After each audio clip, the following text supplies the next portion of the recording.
দক্ষিণ এশিয়ার ওষুধ বাজারে নতুন সম্ভাবনার ইঙ্গিত দিচ্ছে ঢাকা ও কাবুলের সাম্প্রতিক সংযোগ। শুধু কেনাবেচা নয়, মান নিয়ন্ত্রণ, নিবন্ধন প্রক্রিয়া এবং বিনিয়োগ একসাথে এগিয়ে নিতে দুই দেশ এবার বাস্তব ভিত্তিক আলোচনায় নেমেছে। বাংলাদেশের ওষুধ শিল্প খাতের সঙ্গে ইমারতে ইসলামিয়া আফগানিস্তানের প্রতিনিধি দলের একাধিক বৈঠক অনুষ্ঠিত হয়েছে।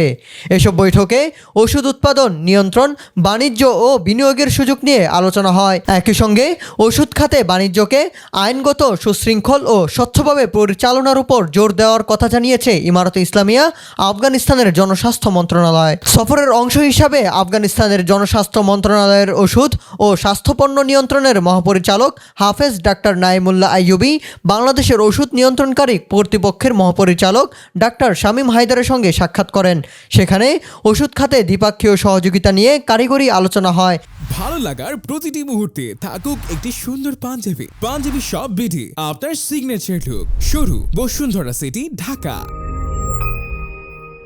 বাংলাদেশের নিয়ন্ত্রণকারী কর্তৃপক্ষ আফগানিস্তানের সঙ্গে ওষুধ খাতে সর্বাত্মক সহযোগিতা অব্যাহত রাখার অঙ্গীকার করেন। বৈঠকে আফগান কর্মীদের ক্ষমতা বৃদ্ধি, ওষুধ খাতের বিশেষজ্ঞদের বাংলাদেশ সফর, উৎপাদনকারী কারখানা পরিদর্শন এবং আফগানিস্তানে ভালো মানের ও কম দামে ওষুধ রপ্তানির বিষয় উঠে আসে। ওষুধ ও স্বাস্থ্যপণ্যের নিয়ন্ত্রণ এবং নিবন্ধন সংক্রান্ত গুরুত্বপূর্ণ বিষয় নিয়েও আলোচনা হয়। পাশাপাশি বাংলাদেশের ওষুধ উৎপন্নকারী কোম্পানি এবং তাদের ওষুধ পণ্যের নিবন্ধন ও মূল্যায়ন প্রক্রিয়া দ্রুত করার বিষয়েও সামনে আসে।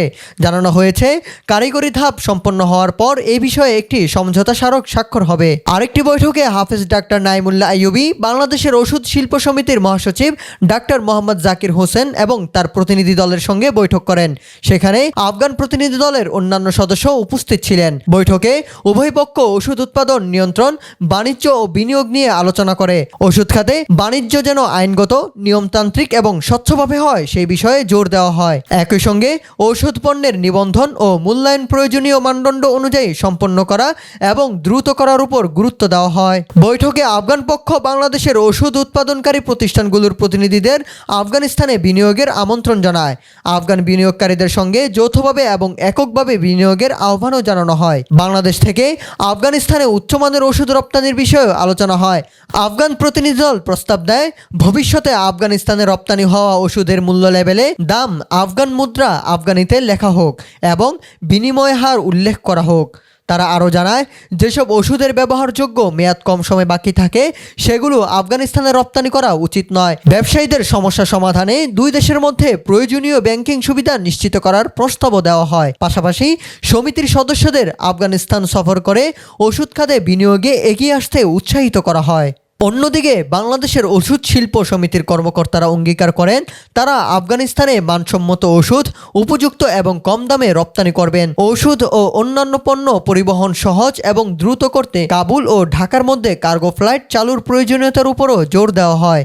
এদিকে ঢাকায় সফররত ইমারতে ইসলামিয়া আফগানিস্তানের শিল্প ও বাণিজ্য মন্ত্রণালয়ের উপমন্ত্রী মাওলানা আহমদুল্লাহ জাহেদ বাংলাদেশের দুটি গুরুত্বপূর্ণ ওষুধ উৎপাদনকারী কারখানা পরিদর্শন করেন। কারখানাগুলো হলো বেক্সিমকো ফার্মাসিউটিক্যালস লিমিটেড এবং রেনাটা পিএলসি। পরিদর্শনকালে তিনি বাংলাদেশের ওষুধ শিল্পকারদের আফগানিস্তানে ওষুধ উৎপাদন খাতে বিনিয়োগের আহ্বান জানান।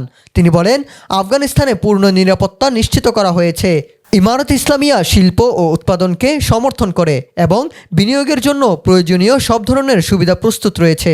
এ সময় হাফেজ ডাক্তার নাইমুল্লাহ আইয়ুবী জানান, জনস্বাস্থ্য মন্ত্রণালয়ের কার্যকর আইন অনুযায়ী বাংলাদেশি শিল্পকারদের সঙ্গে সর্বাত্মক সহযোগিতা করা হবে।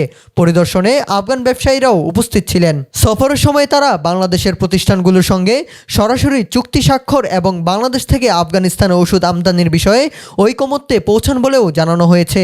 উভয় পক্ষ স্বাস্থ্য খাতে যৌথ সহযোগিতা সম্প্রসারণ, ওষুধের মান নিশ্চিতকরণ এবং বিনিয়োগের সুযোগ তৈরির উপর জোর দেয়। তারা এসব বৈঠককে দুই দেশের সম্পর্ক আরও দৃঢ় করার জন্য গুরুত্বপূর্ণ বলে উল্লেখ করেন।